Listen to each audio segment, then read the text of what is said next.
Assalamualaikum warahmatullahi wabarakatuh.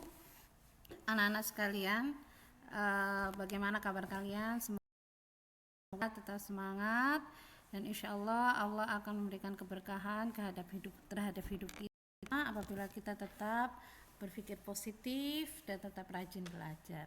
Karena memang tugas kita saat ini adalah sebagai pelajar, maka ya sebaiknya kita mengisi waktu luang kita dengan belajar yang positif. Baik, saat ini kita akan masuk bab baru dengan judul keterkaitan kehidupan awal manusia praaksara dengan kehidupan masa kini. Mari silakan kalian perhatikan baik-baik slide yang akan saya lakukan berikut ini. Oke ya. Sebagian masyarakat Indonesia saat ini tuh walaupun sudah tahun 2021 masih banyak yang memegang tradisi Neolitikum dan Megalitikum, seperti tradisi mendirikan menhir di halaman depan rumah, tradisi upacara penguburan, folklore atau cerita rakyat yang diturunkan secara turun-temurun, kemudian sistem perkampungan adat dan pertanian sederhana.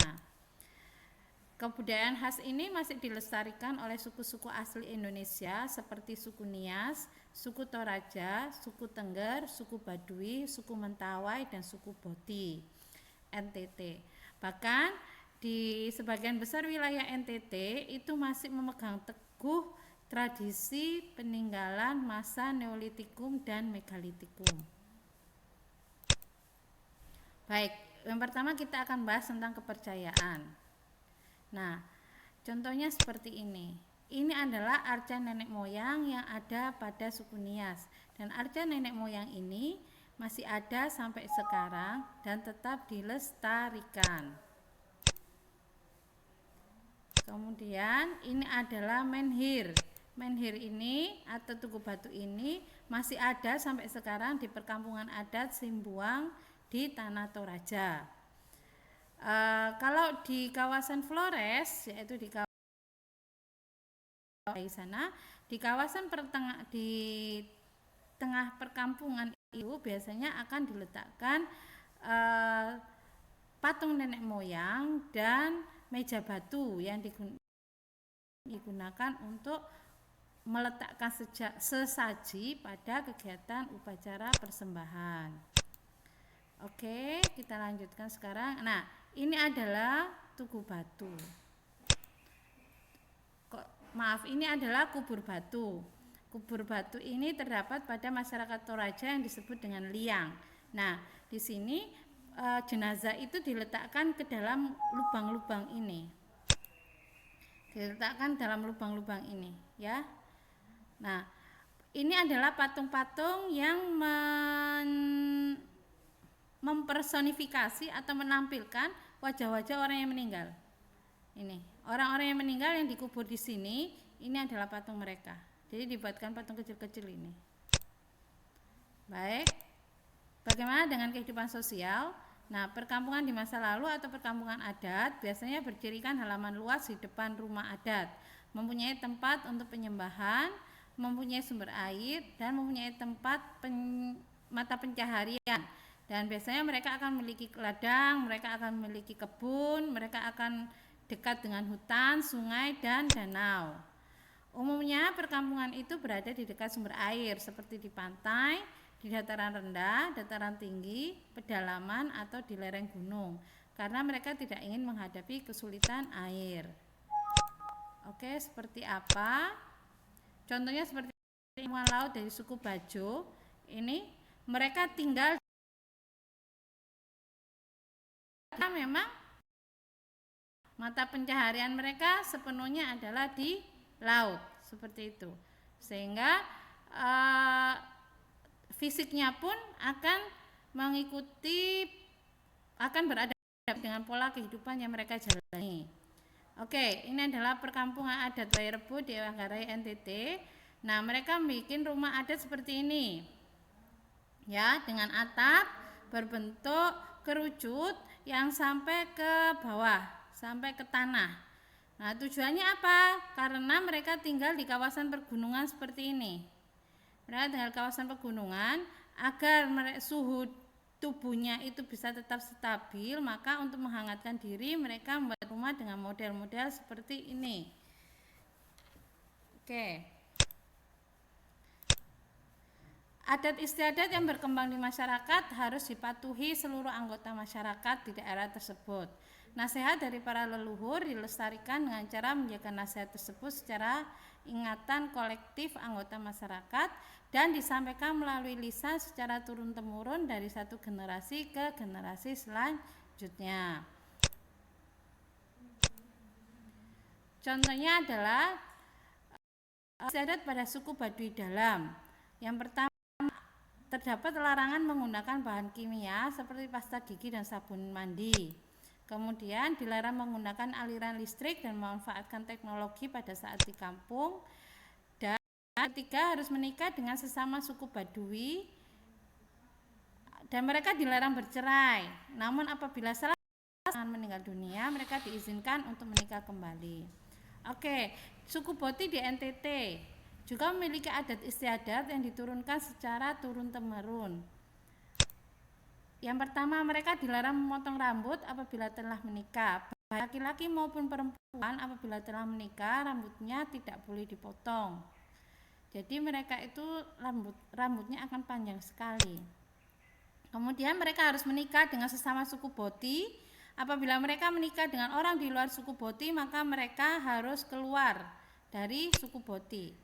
Mereka dilarang menganut kepercayaan lain selain kepercayaan adat dan mereka juga dilarang untuk sekolah. Terdapat pembagian kerja yang jelas antara laki-laki dan perempuan. Laki-laki berburu dan berladang, sementara perempuan mengurus rumah tangga. Bagaimana dengan kebudayaannya? Banyak hasil kebudayaan dari masa lalu yang digunakan hingga saat ini. Contohnya adalah peninggalan-peninggalan pemukul kulit kayu dari zaman praaksara masih ditemukan di daerah Watunonju, Sulawesi Tengah dan Minangkabau di Sulawesi Tenggara. Mungkin kalian masih ingat alat pemukul kulit dari kayu itu ada pada masa Paleolitikum dan Mesolitikum. Kemudian tradisi pembuatan pakaian dari kulit kayu yang merupakan tradisi dari masa Neolitikum juga masih ditemukan di beberapa daerah seperti di Toraja, Halmahera, dan di Nias. Kalau di NTT kita mengetahui ada tradisi mempersembahkan moko atau nekara untuk mas kawin.